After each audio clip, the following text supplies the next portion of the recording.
Urgot, along with something like the Zyrakan or maybe even the Kai'Sa for the side of RNG, so they can set up their strong sides of the map first. I think also going blue side, we've seen how well Urgot has been doing into Aatrox in general throughout this tournament. So if you're worried about Wunder as a win condition and you don't want to ban out those carries, as we're seeing they're not in this first round, you can simply go for the first pick on the Urgot, try to make sure that Lemmy has a stable top lane.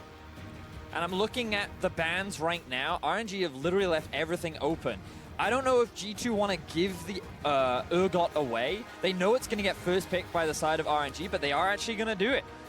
Could also be, you know, a potential flex pick that they're looking for if they want to go at the Aatrox, but I really am expecting the Urgot. I think it makes so much more sense given how much of a threat Wunder has been and how stable the Urgot pick has shown to be. It also does play much more like a tank than many of the other carries, and as you say, that does really kind of fit Lemmy's style, and this is a guy who's known as the best team fighting top laner in the LPL. Yeah, he certainly is, and now that he is on this Urgot, he has a pretty big comfort pick. You can see that the early prioritization of the Taliyah also came through from RNG, something that Kai'Sa has played a lot of, along with the Lee Sin and the Gragas. The Leona answer is there for the Rakan pickup from the side of G2, which has been a bit of a comfort pick for Did, but now you're kind of looking at this bot lane for G2. They could grab themselves a strong AD carry. They could grab the Jhin, but instead, they're going to focus on perks. So priorities seem to be shifted around a lot so far in this first round. Yeah, this is very interesting. I'm now looking at RNG to actually focus on some bans towards Yarnan. Yeah. I do think that if you ban away things like the Jhin that have been very safe for him, you know, some of these more comfort safety style picks, and you put him in a brawling 2v2 down in the bot lane against Uzi on something that's more early game focused, against Ming on this Leona, that could be very tough for G2 because we've been looking for them to absorb pressure in the bot lane while their solo lanes get work done. But I do quite like this Nocturne ban from RNG because if you look at how G2 have drafted, they've already got themselves the 1-3-1. The thing that got them through the group stages, the style that they have truly worked very well towards so far throughout Worlds, and by banning away the Nocturne, you kind of take Jankos off one of those side pick lane picks that really supports this style of play. Well, the question is, what do they do with the bottom lane, and how do they survive Uzi and Ming? That's the question I have. The last ban for Royal Never Give Up will be the Xin Zhao, so jungle focus once again, removing that from the pool, and G2 will have to answer now either their AD carry or their jungle pick. It'll be interesting here because I feel like if you're saving your AD for last, they may be looking at one of the mages, something like a Brand even, you know, dependent upon what Uzi picks. You could show your jungler here, and I think that is what they're kind of considering. Otherwise, I do think you just kind of blind pick your AD here and allow your jungler to have counter pick at the end. That being said, it is going to be the Gragas Lucian for Uzi. So again, they are going towards that very aggressive 2v2. Lucian Leona. They want to force G2 into a brawling bottom lane. And will G2 respond with a mage here? I wonder if they just go for the Sivir instead. I feel like that with her spell shield, she can mitigate like the level 6 ulti from the Leona. And if they are playing this 1-3-1 style, you just kind of want wave clear in the mid lane too. So that's kind of where my head is going now. But as you said, a mage isn't completely out of the question. Jhin is the other favored pick for Hjarnan as well. And we know that it is a very comfortable champion for him. Which do you prefer when you see the two compositions side by side? Picking a Jhin into Leona, Sion, Urgot. Low mobility, if anybody ever gets in range, he's going to get done. I think I like the Jhin more for laning power, just because it offers a lot of wave clear. I think that when you think of the champions that Hjarnan's found a lot of success with, these mage-style champions, the fact that you can just spam those spells, push out the wave, and with your crits, you can actually trade pretty decently, I feel, against Lucian at early levels too. It's just that if you ever find yourself in a skirmish against that Lucian, you're very likely going to get out-traded. You certainly are, but I do agree. I think it's a good pick. Also, simply when you're looking at the range of the champion, Sivir is such a short-range champion, and when you're looking at Taliyah, who can wall off behind you, the Sion potentially roaming down from mid lane, this is a composition where you could very likely have 4 bot or 5 bot from RNG very early, looking to punish this G2 lane. 4 or 5 players in the bot lane around Uzi? It has been seen before. Never, Azrael, never. I would not expect that at all. But I do like the fact you touch on those solo laners. Urgot into Aatrox, Sion into Ryze. One of the things that we were talking about coming into this game was how the G2 solo lanes could, maybe might, be able to outperform RNG solo lanes, and the champions favor RNG a little bit to cover that up. Right, yeah, it does feel like the RNG have drafted the way in which we expected when they run Karsa. Much more towards team fighting, Karsa being on a big damage dealer, gonna be one of the contributors and playmakers in these fights, while Xiaohu playing for the team. Let me on that tank. It feels like RNG is saying, you know what, G2, we don't think you're gonna get an early lead. We're gonna take you to team fights and we're gonna crush you there. Well, the pressure is on G2. Can they enable the 1-3-1 and repeat the victories that they've already shown here in the World Championship? We're kicking off the quarterfinal between tournament favorites Royal Never Give Up and G2 Esports. The first time ever that G2 Esports has qualified for the best of fives and playoffs. And they're going up against one of the strongest teams to be here in the championships. Now, we talked about how RNG have drafted more of this team fight style, but they do have lanes that they can play around, in particular, down towards the bot side of the map. You already talked about it, Azael, the fact that the Sion can use his ulti to roam down towards the bot side. They're running double teleport. You have the Talia ultimate as well, combined with the engage from the Leona. RNG have many options with regards to getting Uzi ahead during the laning phase. And it's very telling that this is not a scaling marksman in the bottom lane. They don't want to just farm off this bottom lane, trade farm, and then try to force a team fight, because they know if you give G2 enough time, they can set up the 1-3-1, and that can become a very strong win condition for them. Having that Lucian with the Leona really says they want to force the issue early before those solo laners can get online. And the thing for G2 is they have shown, especially against the Freak of Freaks when they played them the second time round, that as long as they're pretty calm and calculated in how they play the early game, they're pretty confident in Perkz and Wonder's ability to generate their own leads. They don't need Jankos to make something happen in order to be strong. And when they actually set up for the 1-3-1, their ability to control vision, dictate where the enemy is moving around the map is actually very strong. So I feel like the responsibility falls on RNG to be the proactive team. Otherwise, Perkz and Wonder, I expect to be able to build their own leads. Well, Karsa's already threatening a play. If Yarnanwa did step forward, then Karsa may be able to jump in. He's going to go for the Scuttle Crab as well. And just a reminder that both of these teams, were involved in tiebreaker scenarios to qualify. RNG had to take down Cloud9 for first and second seed in their group. G2 was playing against Flash Wolves for their tournament lives. And those were stories we weren't expecting. Nor was that flashed. That's going to be a response from Perkz to get out of the decimating smash, but it ends up being a trade 1-for-1. Down the bottom lane, level 2 in favor of Ming. He's going to go underneath the tower. Takes just a single tower shot. Racing ahead to the early advantage, and RNG pushing G2 back. Yeah, pretty good job there from G2, though, absorbing that pressure, not giving up too much. And I did like the trade from Xiaohu. It does put a lot of pressure on Perkz, who wants to play aggressive and get ahead. And Karsa basically spent almost no time waiting for that. He goes straight from one scuttle through the mid lane, gets the other scuttle. So pretty efficient pathing here from Karsa. We can see that for Jankos, he actually decided to go through the top side of his own jungle, clear all of that out, and is now going to go back to base, pick up early boots, and he will have that Predator ready to perhaps punish Xiaohu, who is now flashless in the mid lane. But Karsa already doing what he often does, look for plays, trying to facilitate his laners and shut down these solo laners from G2. Yeah, that rock surfing really helping Karsa just get across the map and starting to accrue that advantage already. And I touched on the group stage performances. G2 making that run through play-ins into the group stage, really showing off their 1-3-1 ability. But when I went back to watch the RNG games from groups, I got a little more nervous about their playstyle because they had their hand forced in several team fights and did not look to be in control of the game. Let's see whether or not they can survive. Here comes Jankos down in the bottom lane. Body slam's available to him. The target is Ming. He's already used the flash. That's a 3 versus 2. Ming will go down. First blood picked up by Yarnan. And G2, they're looking to escape. Azuzi dashes forward. There's a roar of the Slayer onto Jankos. He manages to survive with the summoner heal. G2 Esports, first kill on the board. Nicely done there from Jankos, as you called it. He gets the early Predator boots and makes it work on the first gank. Not only do they get the kill, but they get the TP out of Xiaohu.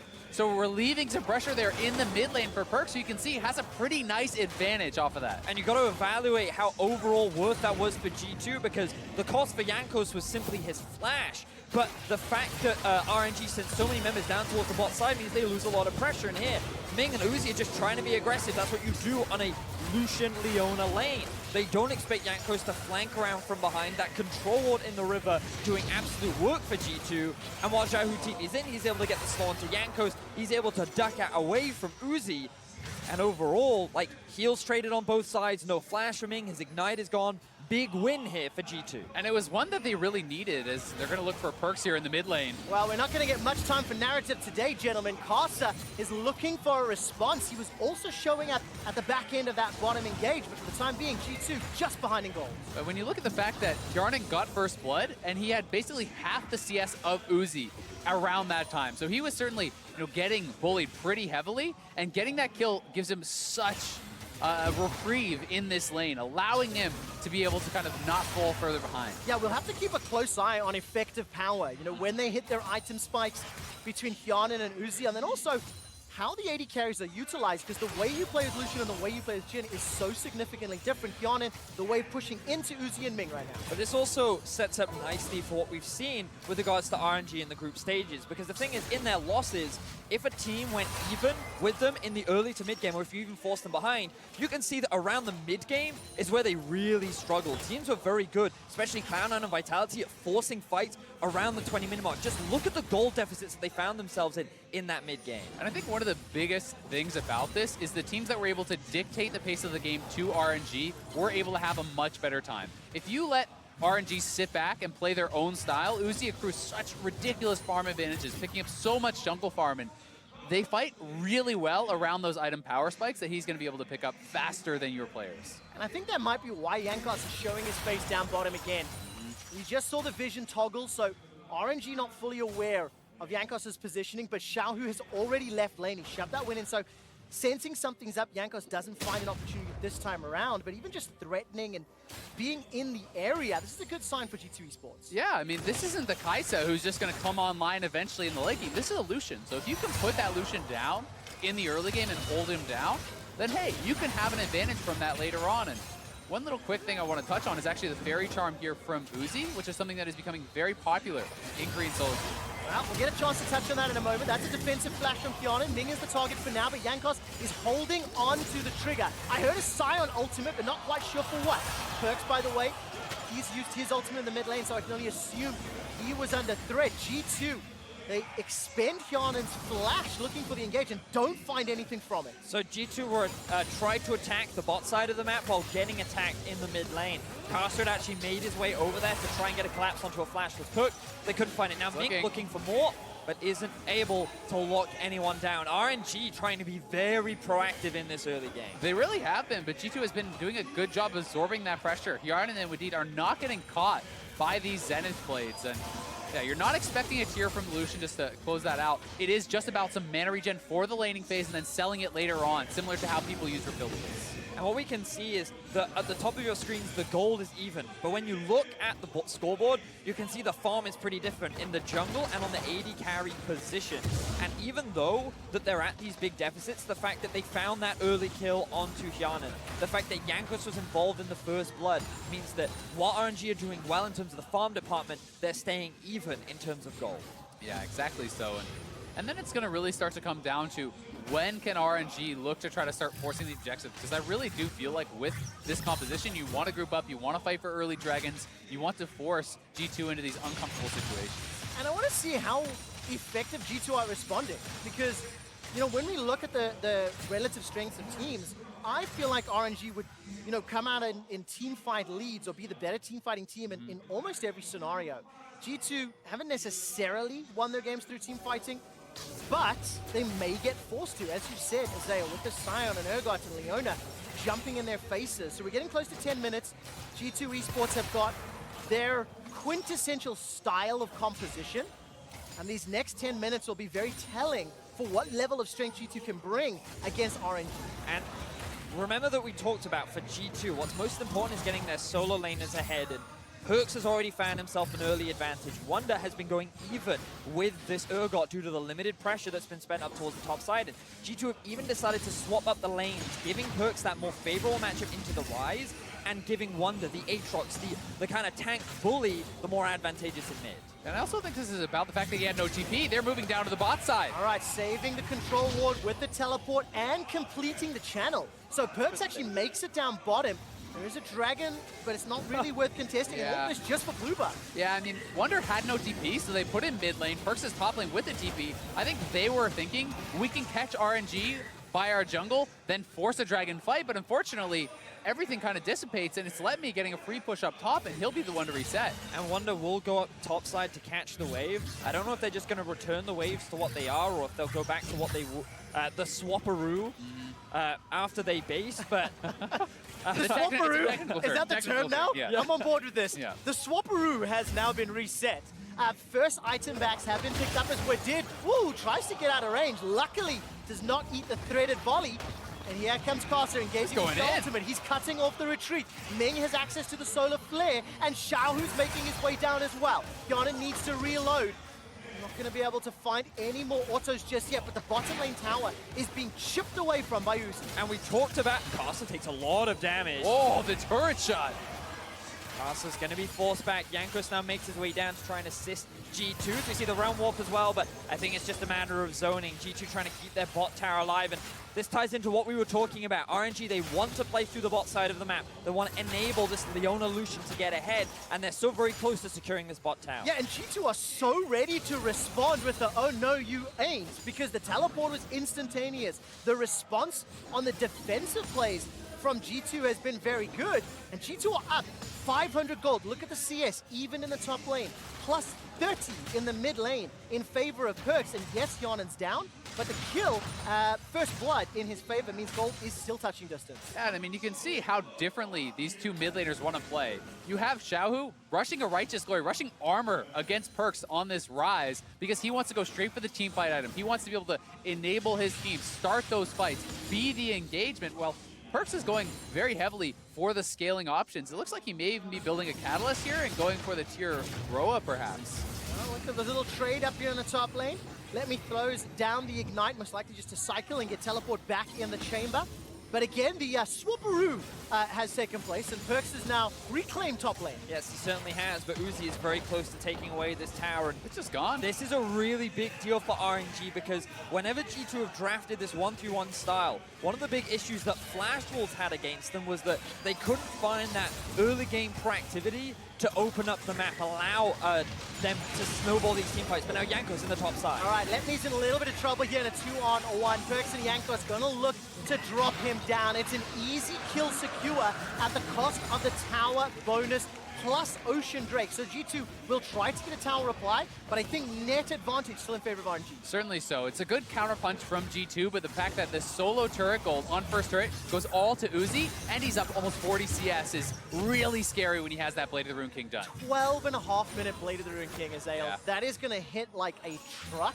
And this is exactly what RNG want to do. Use the Scion, the Leona, the Uzi in the next, mid-game portion where they are stronger than G2. And so here we see Let Me. He didn't respect the fact that he had no topside control.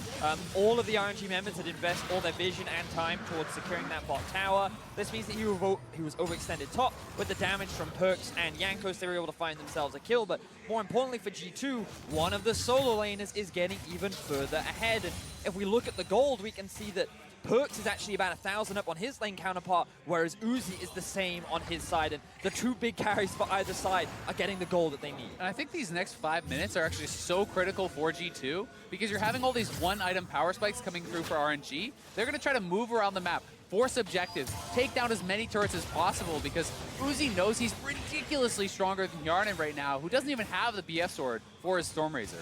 Okay, so I have a question for you, gentlemen. Stormrazor did just get completed in the very next second of your statement, Azael. As we crest the 15-minute mark, how much do G2 have to hold back? You can already see the second tower has fallen. RNG are going to be the ones making the proactive plays. They're starting on Herald, but at what point do G2 really feel like their scaling can start to benefit them and help them out? I mean, honestly, I think they want to avoid team fighting for most of the game. They're trying to go for this split push style of play, and when your marksman is fairly behind the other one, this is what RNG needs to do, and G2 need to split the map, pressure turrets. All right, Jankos is going to throw down the stopwatch, try to contest the Rift Herald, and just concedes his life. I have to question the decision-making over a Rift Herald. I don't know if that's worth it. So I think the goal there was because they in order for G2 to continue scaling up and to give Hyun and Wadid an easier time, just wave clearing in the mid lane, they wanted to deny this Rift Herald, because with it in the back pocket of RNG, they can now just send their Lucian, their Talia, and the Leona with a Rift Herald to help secure that mid objective, and now stalling for time, setting up for the 1v1 becomes so much harder for G2. Yeah, I think that's exactly what we're going to see RNG do now. You're going to see the reset. You know, Uzi buys up. He already has all the pieces of a Black Cleaver. You run straight down mid, drop the Rift Herald, try to look to force there, because you should have the Righteous Glory completed as well for Xiaohu now. So these guys really are ready to go. And the important thing to note here is how different RNG is compared to a lot of the other teams in Group A from the group stages. One of the big criticisms that so many teams had was you need to be proactive, you need to be willing to make stuff happen against this 1-3-1 comp, because it eventually reaches a point where you can't handle the side laners. They generate too much pressure across the map, and this is a perfect example of how to do that. Play towards one lane, open up the map, start moving your strong side around, and just keep the pressure up so that these side laners don't have time to be split push threats. Yeah, and I think it's really interesting to see this game, because one of the questions I had coming into this series was, which response will RNG take? Will they try to match G2 in the side lanes, try to attack those side lanes, or will they just play to emphasize their strengths? And very clearly in game one, the plan is emphasize the strengths, pick the bully lane, force objectives, make G2 come to you. And right now, they're running to G2. Perkz gets a little caught out in the jungle, and the next few minutes are crucial.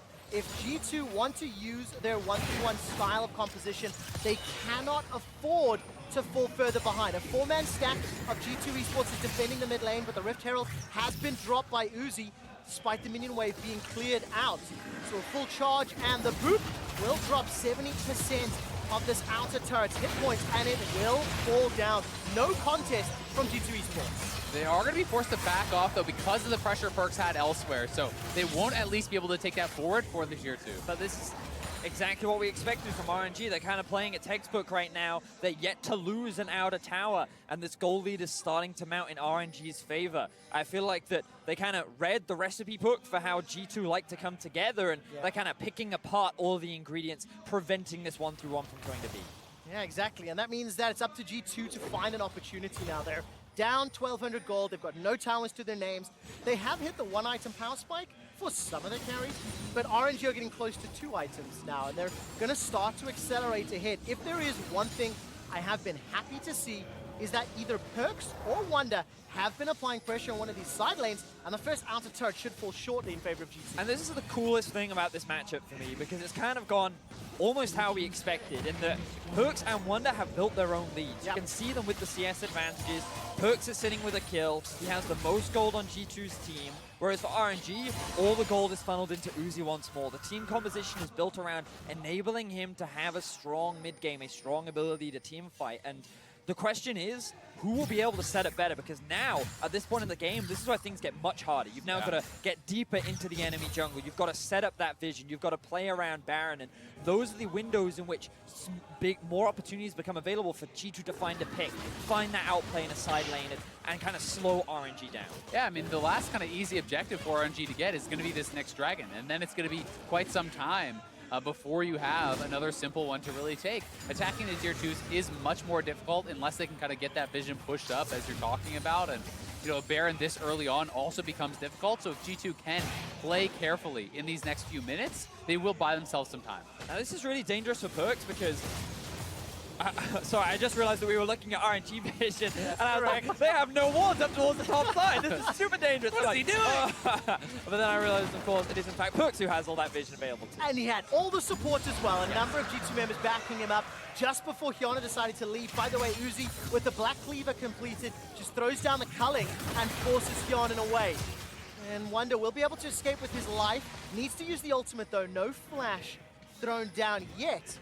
And this is where the map now needs to be controlled in favor of the EU LCS if you want to see G2 pick up any wins. Let me and Perkz are trading blow for blow. All the vision that was set up by G2 earlier allows Perkz to play very deep, very forward, and very in the face of RNG. The response, however, is mid lane threat. Yeah, and it is a little bit scary if G2 are forced into a fight without Wonder having his ultimate right now. So we'll see if RNG wants to group and try to force their hand around one of these tier 2s. I do think it is a pretty good opening, and they're trying to get control in between these two tier 2s. I will say that it's pretty difficult for RNG to siege just because of the short range on the Lucian and the potential risk of a Gragas ultimate or a Rakan engage. But I think you hit the nail on the head, Azael. Trying to gain vision throughout G2 jungle is most important. It's being flashed in. Oh, that's a very flash forward. Remember Wonder with no ultimate? Well, he's already down. Wonder's flying and dashing and diving in the fight, but he gets caught by the decimating smash. A retreating Realm Warp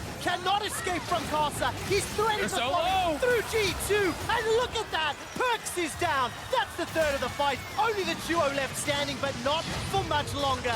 Hyonin is feared beyond death.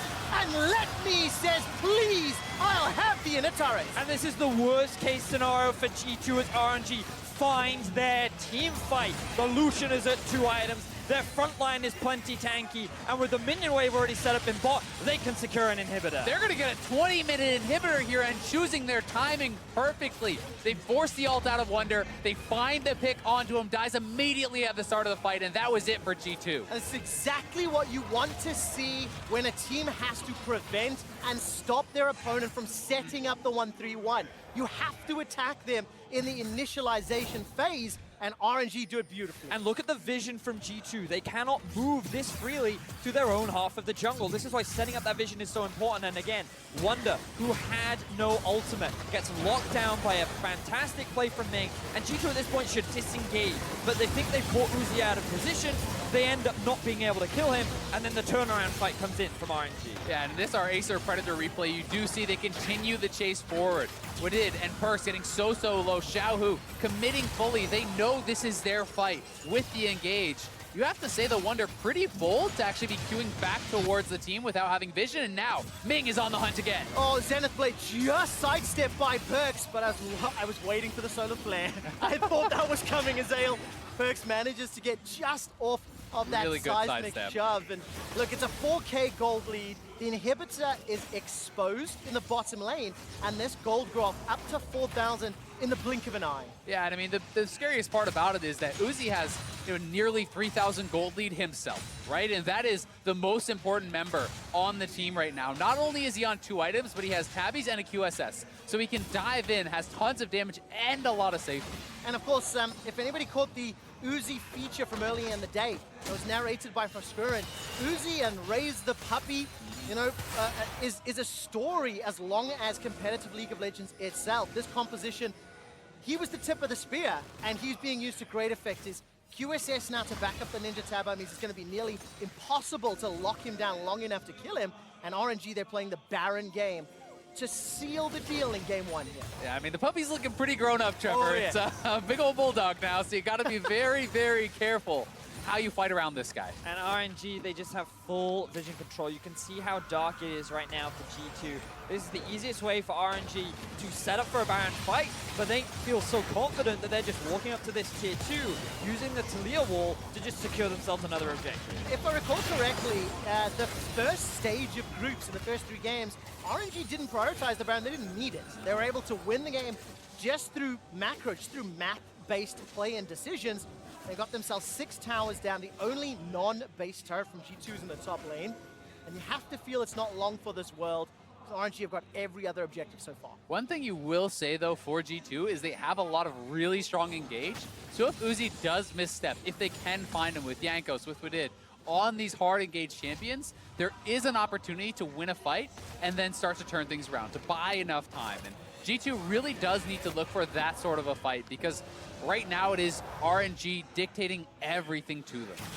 G2 have done what they can to get a semblance of vision around this Baron area, but you can see though that the big gold discrepancies right now are between the 280 carries and the 2 junglers, and for RNG, they're the main damage dealers. And if G2 find themselves in a fight because of the strong front line, I worry about how Ryze will be able to melt through that. And while you are right, they have like a lot of dive threat, I feel like with the all-in potential that RNG have, they might just Very immediately tough. attack the front Yep. line. So I'm looking at this for G2 and I'm thinking they're going to rely on RNG to make a huge mistake right now if they want to stand a chance of turning this around. Well, RNG are going to turn around the 2v1 in the bot lane. Here comes Wonder and Sion. Perks are running for their lives after the teleport completes. Solar Flare onto Perks. He's going to hold on to the flash, and it's Uzi on a killing spree. 3-0-3.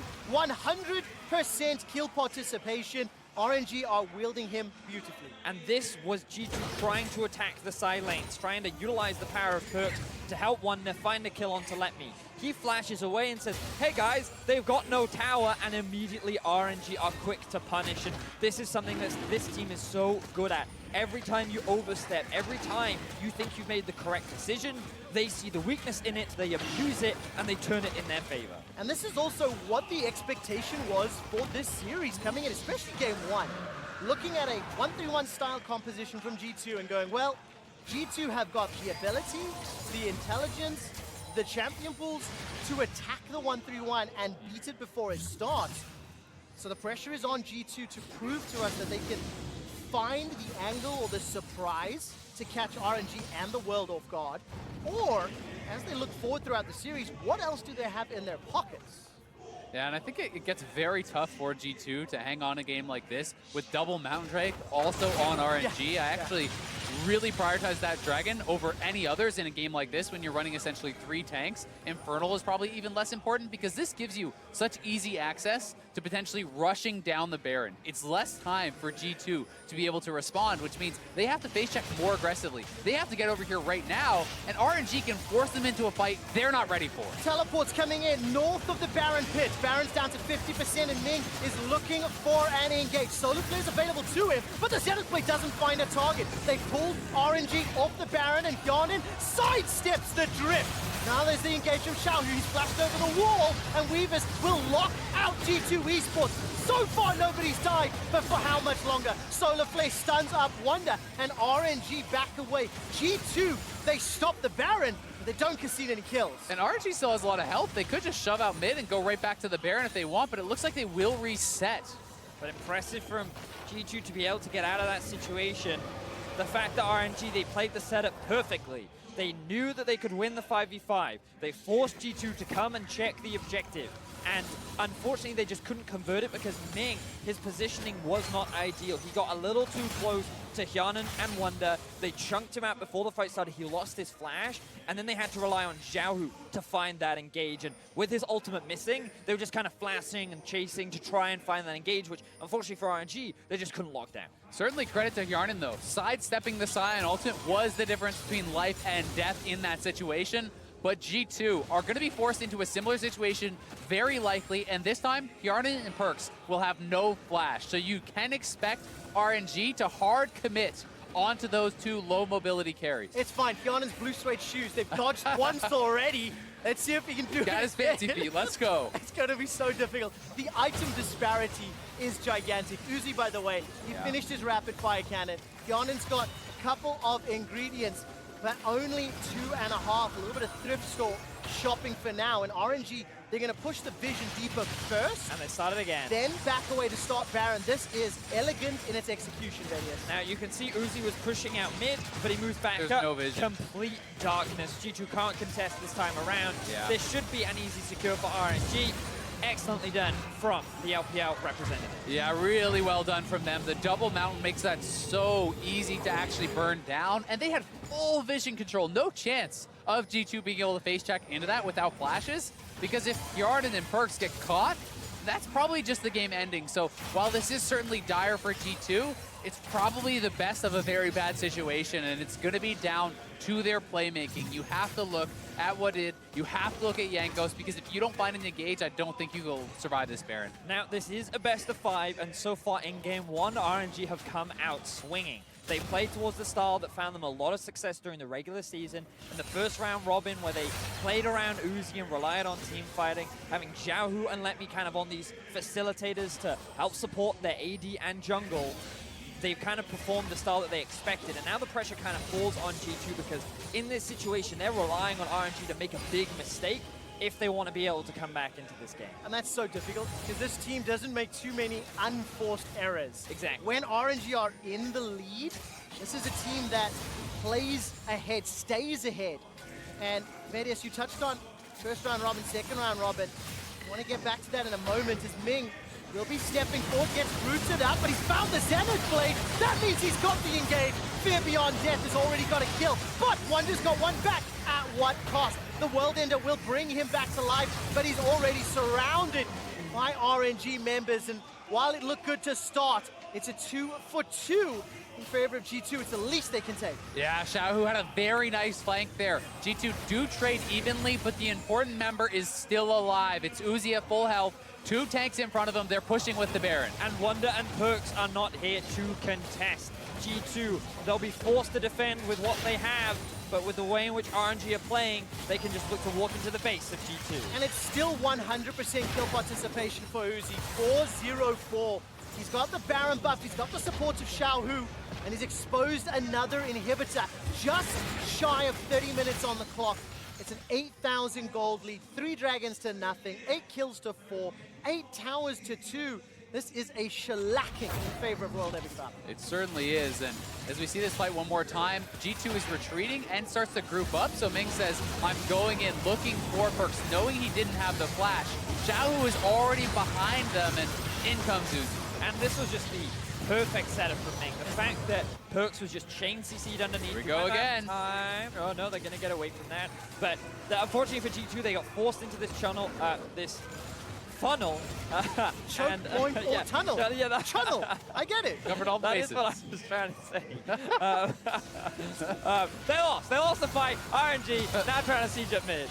And I think RNG can take whatever they want. 30 seconds left on Baron. And the Zenith Blade comes over the wall. Ming doesn't find his man, but it doesn't matter. The first inhibitor falls. They'll be able to just peel around to the bottom lane. Knock over the second inhibitor as they desire. G2 got a little bit of time before Uzi can get into the fight, and Ming finds a Zenith Blade. That's a defensive flash from Yantas, and G2 are routed and running for their lives. Let-Me's ultimate gets the first. There's a reply from Parsa for the second. G2 Esports are being obliterated inside their base. It's a double kill for Uzi to close it out, and they're going to look for the ace before they finish the base. Let-Me is trying to hunt him down with those shotgun knees. The Nexus turrets start to fall. Royal never give up. The #1 seed from the LPL. They will pick up this first game, taking down G2 Esports. And an incredible first game from RNG. They check all the boxes, playing so well around their bottom lane. Stability in the solo lanes, not allowing these G2 solo laners to really get advantages there because they're laning against these tanky champions. They're laning against people who are willing to give up CS disadvantages, knowing that they can get Uzi ahead and make the game about the team fight. And for G2, I wonder why they put so much value on the Rakan. They banned away the Thresh as an answer, but it still gave RNG a very strong 2v2. And moving throughout the rest of this draft, or moving throughout this series rather, you need to kind of control this bot lane. You need to make sure that they